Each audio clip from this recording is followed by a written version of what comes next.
not a if we can or should we try. It's a have to. It's a business that you have got to be in. The last time I checked, to build a $3 billion business, we need the right people in the room. There's great opportunities to network and see what other people are doing and give ideas and get ideas. They were so excited and they were like, well, we didn't even know that your brand catered. I always viewed cold calling as going to the gym.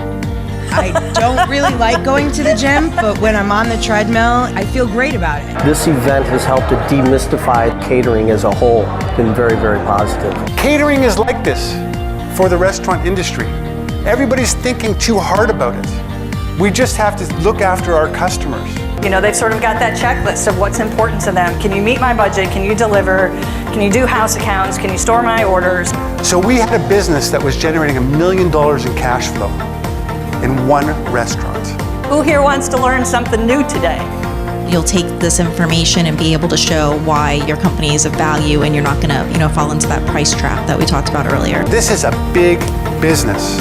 And so there's an incredible opportunity for restaurants to really, really thrive in this environment. Really what we're focusing on today is how to go about that sales process and closing those sales.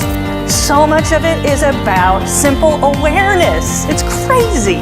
It's always so beneficial. For me, it really resonated. It's been amazing.